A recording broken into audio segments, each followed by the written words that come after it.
Veliki pozdrav za sve gledalce Arena Esport kanala. Moje ime je Đorđe Đurđev, a vi gledate novo izdanje emisije Clutch News. Verujem da su mnogi iznenađeni što vide mene umesto Nede. Vratit će se ona mnogo brže nego što mislite, a ja ću do tad pokušati da je zamenim na najbolji mogući način. U nastavku slede najnovije vesti.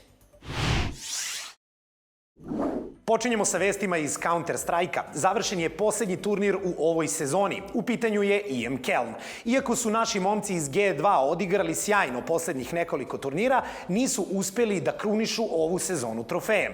Do pobede je u velikom finalu došao Navi rezultatom 3:0, a titulu MVP-a pokupio je naravno Simple.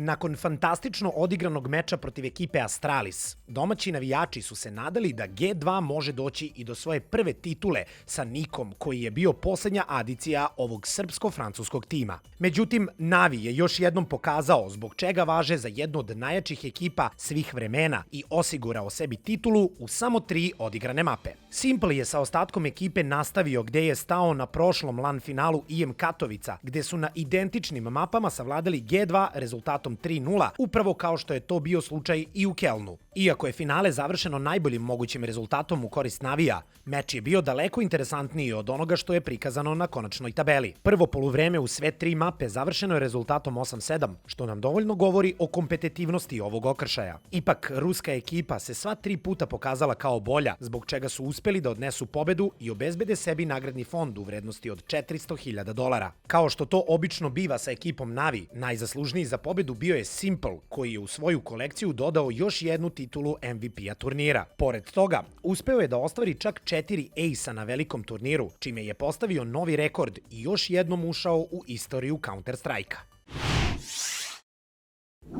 Nastavljamo sa temama iz Counter-Strike-a.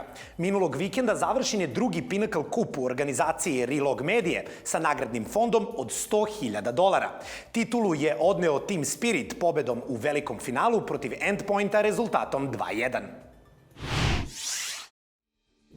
Nakon prethodno odigranog Pinnacle Cupa u martu ove godine, Relog Media je održala još jednu iteraciju turnira vrednu $100.000. Kao i prošlog puta, turnir je bio organizovan u saradnji sa online betting sajtom Pinnacle Esports. Sam princip takmičenja je ostao nepromenjen, stoga ćemo odmah preći na propozicije. Prvi stadijum turnira bila je grupna faza u kojoj su pozvane ekipe poput Young Ninjas, Gamer Legion kao i One Win.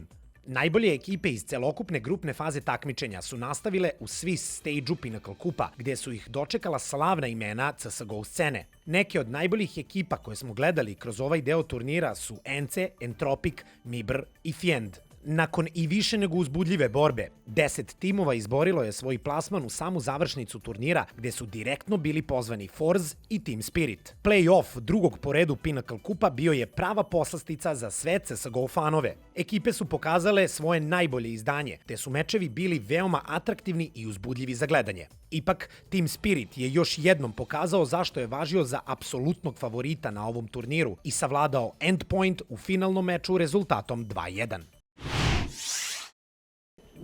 Da li ste navikli na Game Boy ili možda na Nintendo Switch? Ove dve prenosive konzole u decembru dobijaju ozbiljnu konkurenciju jer Valve izbacuje Steam Deck. Ova konzola radit će na Linux operativnom sistemu, a moći ćete da je povežete i na PC. Cena uređaja iznosit će $399.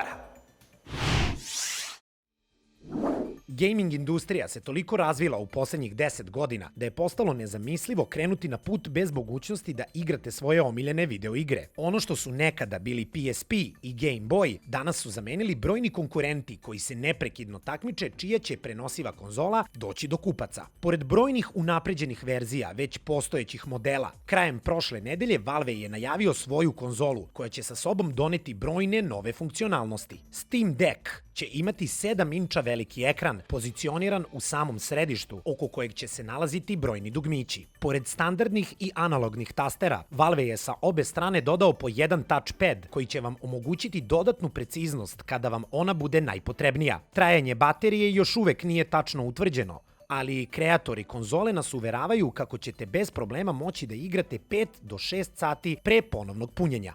Takođe, veoma interesantna činjenica je da je cela konzola urađena na Linux operativnom sistemu, što znači da ćete vaš Steam Deck moći da povežete sa računarom i koristite ga za rad u programima ili igranje vaših omiljenih igara putem miša i tastature. Cena osnovnog modela iznosit će $399, a njegova prodaja će u Sjedinjenim Američkim Državama početi u decembru mesecu. Da li ste ljubitelji Battle Royale igara? Šta kažete? Fortnite, PUBG, Escape from Tarkov, Warzone? Po mom skromnom mišljenju, najbolja video igra u ovom žanru je Apex Legends. Stiže nam 10. sezona, a sa njom i novi karakter po imenu Sir, koji će biti dostupan od 3. avgusta. Novi lik u Apexu je rođen kao izgranik i on će, kako navode, moći da pretvori planine u prašinu, a okean u pustinju. Iako je do sada izbačeno nekoliko tizera i trejlera koji predstavljaju Sira, ovaj karakter je i dalje misteriozan za publiku. Amanda, scenarista Apexa, je na Twitteru kratko opisala pomenutog heroja. On će biti prokleto dete, njegove oči će vas vući u plamen. Izbegnite pogled ovog deteta ili budite uništeni. I na oficijalnom web sajtu postoji kratak opis Sira. Prva prednost ovog novog karaktera jeste posjedovanje mikrodronova, kao i umetničko oko, što će mu omogućiti da primeti nešto što bi ostali karakteri najverovatnije propustili. Sledeća karakteristika jeste motiv moljca. Respawn je izbacio trailer iz 3 dela na temu The Moth and the Flame, priča koja povezuje slepu princezu, moljca i kletvu. Uspeli su da nam zagolicaju maštu, a pritom nas ostavili u neizvesnosti. Jedno je sigurno, novi heroj će uneti svežinu u ovaj Battle Royale. Novi karakter će biti dostupan od 3. avgusta uz premijeru nove 10. sezone po imenu Emergence. To bi bilo sve od vesti za danas. Nemojte zaboraviti da večeras, u utorak 20. jula od 22 časa, navijate za Orlove u utakmici velikog finala Lige nacija i duelu Srbije i Španije. Nadamo se da ćemo večeras zajedno slaviti titulu šampiona Starog kontinenta. Hvala vam na pažnji i ostanite uz naš program. Prijatno!